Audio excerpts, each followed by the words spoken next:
Hello, today we're going to be taking a look at a 10-inch Husqvarna tile saw. We're going to run through a couple different things. First of all, I'm going to show you how it's mounted. I've already gone ahead and kind of set it up here.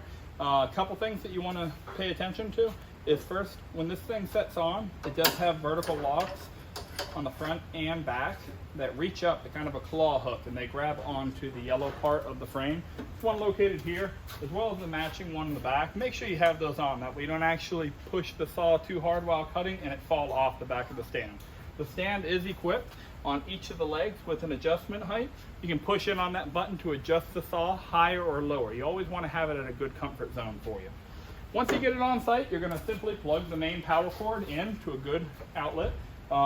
This unit does run on about 12 amps, so you don't want to be an excessive distance on a cheap cord. Make sure you're on a 12 or a 10 gauge cord, no further than 100 feet.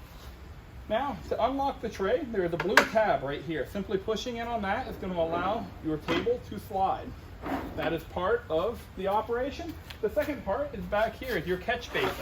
Pull this back, lift up, lock that into place. This is going to be your water catch. As you push the tray back on cut, it's going to push this with it, catching all of the water, putting it back into your recycle tub. So very important that you have that up. Also going to keep your job site a lot cleaner.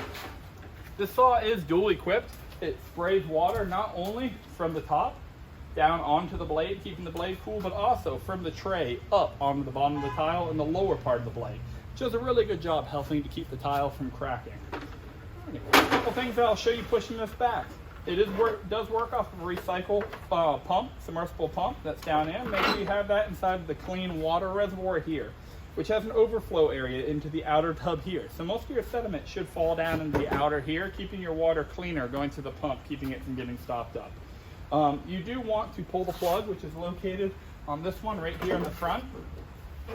Every once in a while, if you find that your water flow isn't adequate anymore, go ahead and pull it with a bucket down underneath, drain your water out, put fresh water back into it. But always be careful not to lose that plug, otherwise you can't recap it off. You always want to have your saw set so that it's around 1/8 of an inch below the actual deck here. If you go flush with the deck, once you get a tile on, you start pushing, that blade can flex up a little bit, not giving you a full cut. If you go down too deep, then you're only going to end up cutting on your front and your back edges of the blade. You want to be using all that diamond that you can to have good, smooth cuts that don't overheat and warp a blade. This saw is equipped with a miter option that you can loosen right here and actually tilt the blade if you want to do mitered 45-degree cuts. It is equipped with that, with a guide on the back side. To start this saw, very simple. You have an on-off switch right here that you flip up. It gives you a green indicator light here. If you begin at any point to be pushing the tile too fast while you're going through, that light is going to turn to orange. That means you're under amping the saw. You need to slow down. Let the blade, the diamond, do the work. Don't force it through.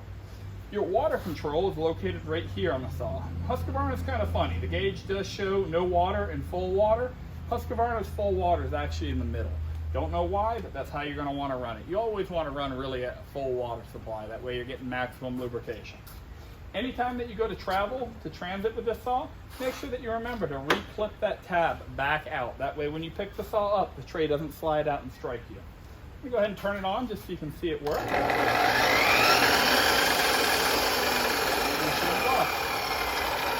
For obvious reasons, the water did not flow because I don't have any in the tub. You don't ever want to run this thing like I just did for an extended period without water inside of the tub, because you will burn up that submersible pump. Thank you for watching today and have a great day.